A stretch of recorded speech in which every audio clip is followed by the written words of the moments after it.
نہیں ہے، اسی علی کا شہزادہ حسین ہے، اسی علی کا بیٹا حسین پاک خیمے کے باہر صفوں کو ترتیب دے رہے ہیں۔ جب یہ خاتون اپنے بیٹے کو لے کے پہنچی تھی،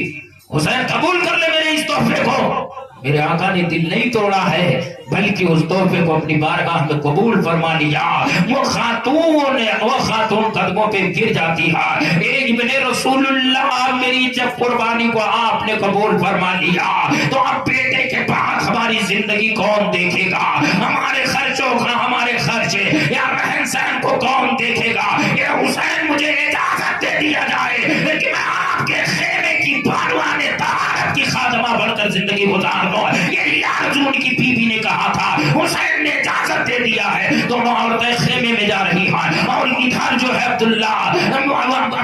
وہب کلبی تلوار کو سونپے ہیں، حسین اعظم کے قدموں میں گرے ہیں، یا آقا حسین مجھے اجازت دے دو۔ ادھر یزیدیوں کی طرف سے تیر بھی مارے جا رہے ہیں، یزیدیوں کی طرف سے پتھر بھی پھینکے جا رہے ہیں، آقا حسین ہمیں اجازت دے دو۔ میرے آقا حسین رضی اللہ تعالیٰ عنہ نے فرمایا نہیں، جب تک میں ہوں کسی کو جانے کی ضرورت نہیں ہے، جب تک میں ہوں میں موجود ہوں آپ کو جانے کی ضرورت نہیں ہے، کسی کو سر کٹانے کی ضرورت نہیں ہے، کسی کو قربانی دینے کی ضرورت نہیں ہے۔ آپ بات کر کے کھڑے ہو گئے، کہا یہ کہاں ہو سکتا ہے کہ غلام کی موجودگی میں آقا کا سر کاٹا جائے؟ غلام موجود ہے، آقا کو جنگ میں جانے کی اجازت نہیں ہے، میرے آقا حسین آپ مجھے اجازت دے دو۔ بہر صورت حضرت امام علی مقام رضی اللہ تعالیٰ عنہ نے اجازت مرحمت فرمایا ہے۔ وہ غلام حضرت عبداللہ بن وہب کلبی جھومتے ہوئے اور شہادت کے نشے میں، شہادت کی خوشی میں حضرت عبداللہ بن وہب کلبی جو ہے میدان کربلا کی طرف جا رہے ہیں، میدان کربلا یزیدیوں کی طرف جا رہے ہیں۔ اور جب آپ وہاں پہنچے ہیں، وہاں پہنچنے کے بعد آپ نے مبارز طلب فرمایا ہے اور یہ زبان ادا کی ہے، حل من مبارز ہے کوئی جو میرے مقابلے میں آئے؟ 22,000 کی لشکر جرار کھڑی ہے لیکن کسی میں جرات نہیں ہے کہ حسینی غلام کا مقابلہ کر سکے۔ ایک بار چیلنج کیا، دوبارہ کیا ہے، 3 بار کہا حل من مبارز ہے کوئی جو میرے مقابلے میں آئے تلوار چلائے۔ تو جانتے ہو اس وقت جو ہے عمرو بن سعد کا غلام سالم موجود ہے، سالم وہاں پر موجود ہے، سالم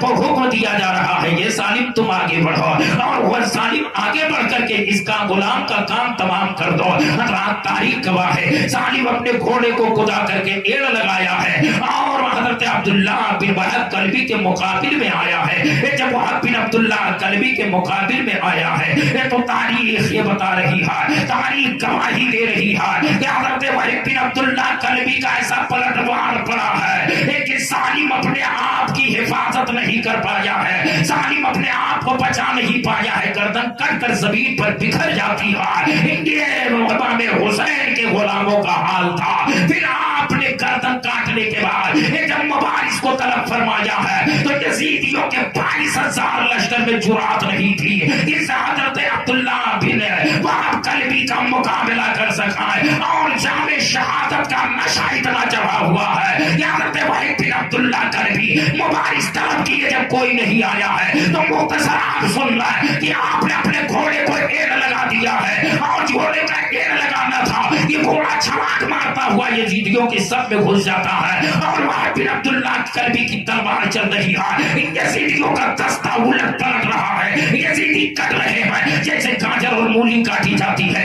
اس طرح یزیدی پھر نار ہو رہے ہیں، تلوار چل رہی ہے، یزیدی کٹ رہے ہیں، تلوار چل رہی ہے، تلواروں کی جھنجھناہٹ فضا میں گونج رہی ہے۔ کون ہے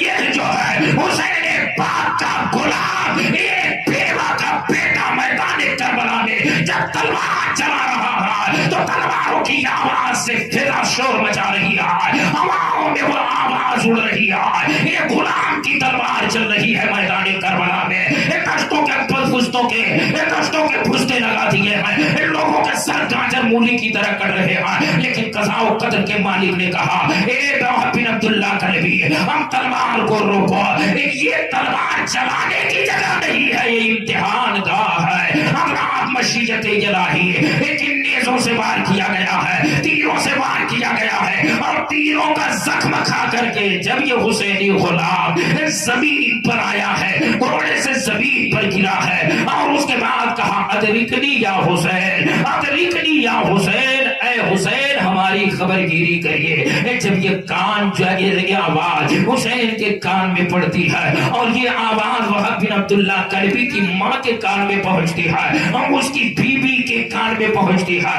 حضرت امام علی مقام دوڑتے ہوئے میدان میں آئے ہیں، اور دوڑتے ہوئے جب آپ میدان میں آئے، وحب بن عبداللہ بن وہب کلبی کی لاش کو سمیٹا ہے، اور لاش کو سمیٹنے کے بعد جب خیمے میں لے کر کے پہنچے